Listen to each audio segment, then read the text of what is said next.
ఓకేనా నెక్స్ట్ ఆడండి.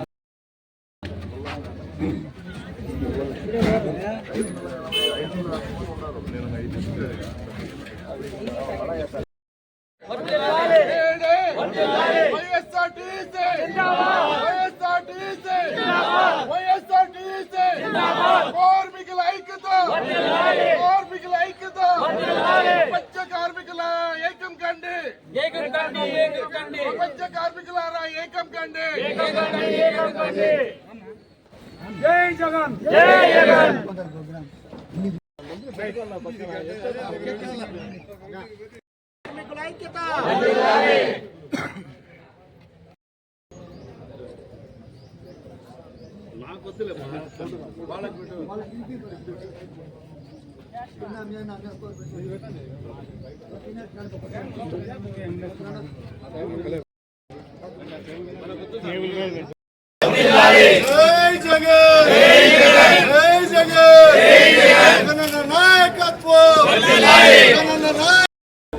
ముందుగా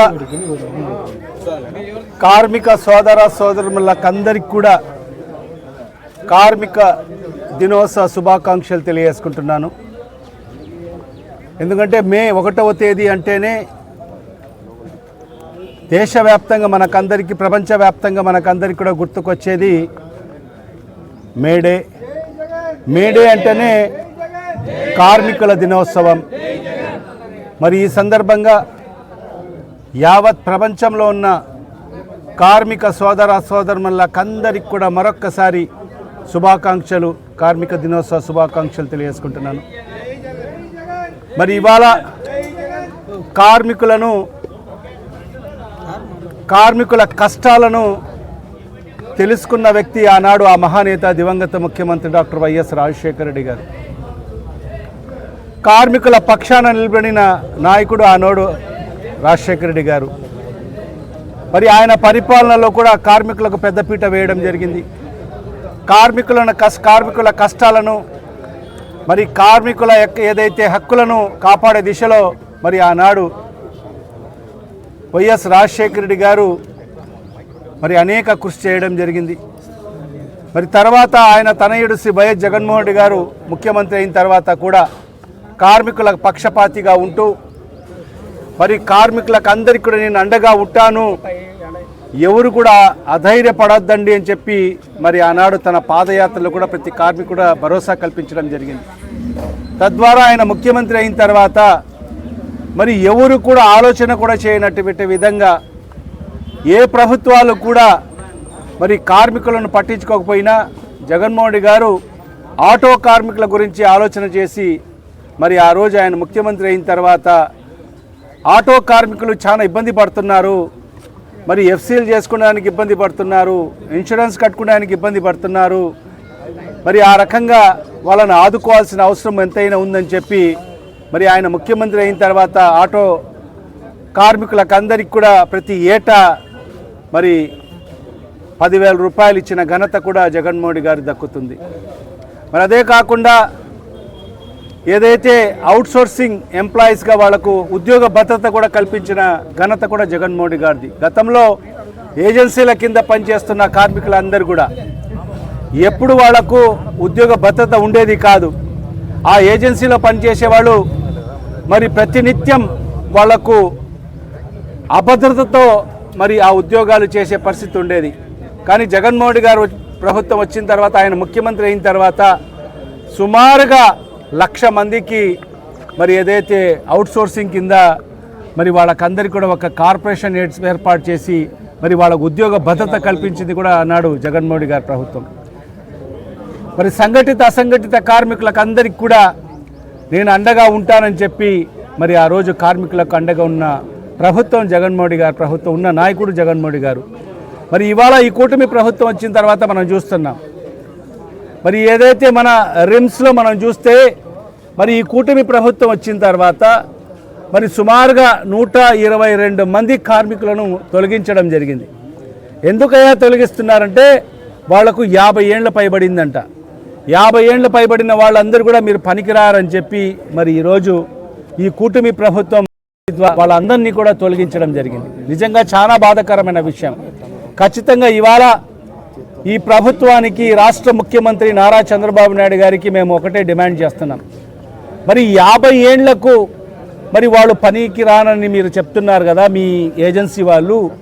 మరి ఇవాళ మీ ప్రభుత్వం వచ్చిన తర్వాత ఎందుకు 60 ఏళ్ల నుంచి 62 ఏళ్లకు మరి ప్రభుత్వ ఉద్యోగులకు మరి వాళ్లకు రిటైర్మెంట్ ఏదైతే వయసుని పెంచడం జరిగిందో ఒకసారి ప్రజలకు సమాధానం చెప్పాల్సిన అవసరం ఉంది. అంటే కార్మికులు 50 ఏళ్లకే వాళ్ళు పని చేయలేరు. మరి ఉద్యోగస్తులు 62 నుంచి 65 ఏళ్లకు చేయాలని చెప్పి ఆలోచన కూడా ఈ ప్రభుత్వానికి ఉంది.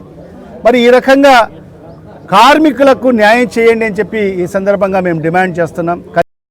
ఖచ్చితంగా విధుల్లోకి తీసుకోవాలి. ఖచ్చితంగా వైఎస్ఆర్ కాంగ్రెస్ పార్టీ కార్మికుల పక్షాన ఖచ్చితంగా పెద్ద ఎత్తున పోరాటం కూడా చేస్తాము అని చెప్పి ఈ సందర్భంగా హెచ్చరిస్తూ మరొక్కసారి ఈ మేడే సందర్భంగా కార్మిక సోదరులకు అందరికీ కూడా మరొక్కసారి శుభాకాంక్షలు తెలియజేసుకుంటున్నాను. మేడే శుభాకాంక్షలు అండి. ఈరోజు కార్మికుల దినోత్సవం సందర్భంగా వైఎస్ఆర్టీసీ కేడీఎన్ ఆధ్వర్యంలో పార్టీ ఆఫీస్లో జరుపుకోవడం జరిగింది. గడిచిన కాలం 2 సంవత్సరాల కాలంలో డబుల్ ఇంజన్ కూటమి ప్రభుత్వం పైన ఏదైతే చికాగో దేశంలో 8 గంటల పనిదినాన్ని 6 గంటలు తగ్గించడం జరిగిందో ఈరోజు కేంద్ర ప్రభుత్వం 12 గంటల వెట్టి చాకిరితనాన్ని మళ్ళీ అమలు చేయడానికి కార్మిక యూనియన్ లేకపోవడానికి జీవోలు తీసుకురావడం, అలాగే ఈరోజు డీజిల్ కొరత కూడా ఏర్పడడం, అధిక ఓడీలతో ఫైనాన్స్ను అప్పచెప్పడం. ఈరోజు మనం చూసినట్లయితే ఏ కార్మికుడు కూడా తన జీవితాలను మలుచుకోవడానికి ఉపయోగపడని ప్రభుత్వం ఏదన్నా అంటే ఈ యొక్క టీడీపీ ప్రభుత్వాన్ని గుండెల మీద గట్టిగా చెప్పచ్చు. ఈరోజు వైఎస్ఆర్ కాంగ్రెస్ పార్టీ హయాంలో ఒక్క పిల్లవాడు కూడా కార్మికులు లేకోకుండా ఉన్నతమైన చదువులు చదవాలనే ఉద్దేశంతో కార్పొరేట్ ధీటుగా ప్రభుత్వ బడులు తయారు చేస్తే ఈరోజు విద్యాశాఖగా ఉన్న మంత్రి ఎవరైతే లోకేష్ బాబు 2 సంవత్సరాల కాలంలో ఏ రోజైనా ప్రభుత్వ బడులు ఒక బల్ల వేయించావని నేను అడుగుతాను. బీసీ హాస్టల్ ఎలా ఉన్నాయని అడుగుతున్నాం, ఎస్సీ హాస్టల్ ఎలా ఉన్నాయని చెప్తున్నాం. ఈరోజు మా కార్మిక పిల్లలు ఆటో కార్మికులు అయితేనేమి, హమాలీలు అయితేనేమి, బీడీ కార్మికులు, ఆశా వర్కర్లు అయితేనేమి ప్రతి కార్మికుడు కూడా రోడ్ల మీద పడే పరిస్థితి ఉంది. ఈ ప్రభుత్వం వచ్చిన తర్వాత తినడానికి చికెన్ అంగడికి పోతే 250 చికెన్ రేట్లు పెరిగిపోతాయి. కొనడానికి కందిపల్లె పోతే 5 ధర పోతే నువ్వు పెట్టే నమస్కారం, మేడే శుభాకాంక్షలు. కానీ ఎక్కడో చికాగోలో పుట్టిన మన కార్మికులకు న్యాయం జరగాలనే ఉద్యమం 1886లో అయినా ఈరోజు ఈ మేడే కార్యక్రమాన్ని మన వైఎస్ఆర్ కాంగ్రెస్ పార్టీలో వైఎస్ఆర్టీసీ మమేకమై కన్నుల పండగగా జరుపుకుంటుంది. కానీ కార్మికులకు ఈరోజు ఆ రోజు దివంగత రాజశేఖర రెడ్డి సార్ హయాంలో, మన జగన్మోహన్ రెడ్డి సార్ హయాంలో కార్మికులకు నిజమైన మేలు జరిగింది. జగన్మోహన్ రెడ్డి సార్ హయాంలో చెప్పుకుంటా పోతే అనేకమైన ఆటో కార్మికులైతేనేమి, చేనేత కార్మికులైతేనేమి, రజకులకైతేనేమి, న్యాయ బ్రాహ్మణులకైతేనేమి ప్రతి ఒక్కరికి, భవన నిర్మాణ కార్మికులైతేనేమి ప్రతి ఒక్కరికి న్యాయం జరిగింది. అదేవిధంగా ఈ అసంఘటిత కార్మికులకు ఏదైనా ప్రమాదం జరిగినప్పుడు వాళ్ళ ఇంటికి 5 లక్షలు మన జగన్మోహన్ రెడ్డి సార్ గవర్నమెంట్లో పంపించేది. ఈరోజు కూటమి గవర్నమెంటు అనేకమైన గవర్నమెంట్ ఫ్యాక్టరీలు తొలగించడమే తప్ప అదే గవర్నమెంట్ ఫ్యాక్టరీలను ఆదానికి అమ్మానికి అమ్మేయడం జరుగుతుంది. దానికి మన కూటమి గవర్నమెంటు సెంట్రల్ గవర్నమెంట్కు తొత్తులై వాళ్ళ దగ్గర ప్రపంచ బ్యాంకుల నుంచి అమౌంట్ తెచ్చుకొని అమరావతిని ఇంకోటిని కార్మికులకు పొట్టగొట్టే కార్యక్రమాలు చేస్తుంది.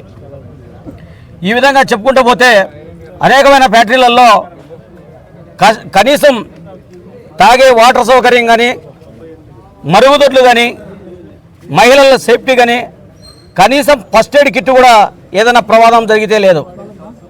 2000 నుంచి 2500 మంది కార్మికులు ఉండే ఫ్యాక్టరీలలో కనీసం అంబులెన్స్ సౌకర్యం లేదు. దానికి కూటమి గవర్నమెంటు డబ్బులు తీసుకొని ఇష్టానుసారంగా పర్మిషన్లు ఇస్తుంది. కార్మికులకు ఎటువంటి సేఫ్టీ లేదు అక్కడ. అదేవిధంగా 50 సంవత్సరాలు ఉంటే కార్మికులు పనికిరారని తీసేయడం జరుగుతుంది. కానీ మానవునికి 100 సంవత్సరాలు బతికే హక్కు ఉంది.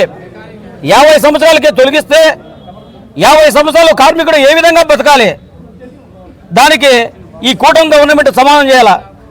ఇదే విధంగా మీరు తొలగించుకుంటూ పోతే ఖచ్చితంగా మేము రోడ్ల మీదకి వచ్చి ఏకదాటిగా కార్మికులు ఏకమై ప్రతి ఒక్కరిని కాలర బట్టి నిలదీసి రోడ్డు మీద మిమ్మల్ని కూడా కూర్చోబెట్టే సమయం ఆసన్నమైంది. అదేవిధంగా ఏవైతే మూతపడ్డాయో మా కడప నగరం చుట్టుపక్కల ఉండే ఆల్వేని బ్యాటరీ కానీ, చెరుకు బ్యాటరీ కానీ, పేపర్ మిల్లు కానీ ఖచ్చితంగా మీరు ఆ రోజు ఎన్నికల హయాంలో తెరిపిస్తామని చెప్పి మాట ఇచ్చినారు. తెరిపించకపోతే ఖచ్చితంగా ఉద్యమాలు చేస్తాం, మీ కాలర్ పట్టుకొని నిలదీస్తాం, మీ గవర్నమెంట్ దించుతాం. తస్మాత్ జాగ్రత్త నేను తెలియజేస్తున్నాను. Okay, thank you.